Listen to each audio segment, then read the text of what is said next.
મહીસાગર જિલ્લામાં વિશ્વ સ્તનપાન સપ્તાહ 2026ની ઉજવણીના આયોજન અંગે જિલ્લા વિકાસ અધિકારી શ્રી યુવરાજ સિદ્ધાર્થના અધ્યક્ષસ્થાને બેઠક યોજાઈ।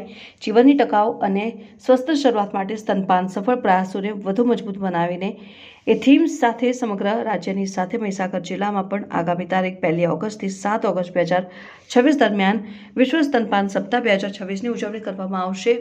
આ ઉજવણીના સુચારુ અને અસરકારક આયોજન તેમજ આંતર વિભાગીય સંકલન માટે મહીસાગર જિલ્લા પંચાયત કચેરીના વિડીયો કોન્ફરન્સ હોલ ખાતે જિલ્લા વિકાસ અધિકારી શ્રી યુવરાજ સિદ્ધાર્થના અધ્યક્ષસ્થાને પ્લાનિંગ મીટિંગ યોજવામાં આવી હતી। બેઠકમાં માર્ગદર્શન આપતા જિલ્લા વિકાસ અધિકારી શ્રીએ જણાવ્યું હતું કે બાળકના જન્મના 1 કલાકની અંદર સ્તનપાનની પહેલી શરૂઆત પ્રથમ 6 મહિના સુધી ફક્ત સ્તનપાનને 6 માસ બાદ પૂરક આહાર સાથે 2 વર્ષ સુધી સ્તનપાન ચાલુ રાખવું એ બાળકના શ્રેષ્ઠ ભવિષ્ય અને રોગપ્રતિકારક શક્તિ માટે ખૂબ જ જરૂરી છે। જિલ્લાના છેવાડાના માનવી સુધી આ સંદેશ પહોંચાડવા આરોગ્ય પંચાયત શિક્ષણ અને RCDS વિભાગોએ પરસ્પર સંકલન સાધીને કામગીરી કરવા તેમણે ભાર મૂક્યો।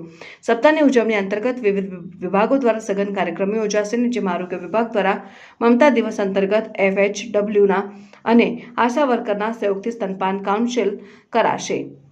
પંચાયત વિભાગ દ્વારા ગ્રામ્ય કક્ષાએ પોષણ પંચાયત, શિક્ષણ વિભાગ દ્વારા પ્રાથમિક શાળાઓમાં જાગૃતિ અને પ્રભાત ફેરી, ડેરી સંઘ તેમજ DRDAના સ્વસહાય જૂથો દ્વારા લોકજાગૃતિ કાર્યક્રમોનું આયોજન હાથ ધરાશે। બેઠકમાં જિલ્લા ગ્રામ વિકાસ એજન્સી નિયામક શ્રી, આરોગ્ય અધિકારી શ્રી, જિલ્લા પ્રાથમિક શિક્ષણ અધિકારી શ્રી, પ્રોગ્રામ ઓફિસર સહિતના વિવિધ વિભાગોના ઉચ્ચ અધિકારીશ્રીઓ ઉપસ્થિત રહ્યા હતા। પાટવી ગુજરાતી ન્યૂઝ, સિંહોર રાજસુ।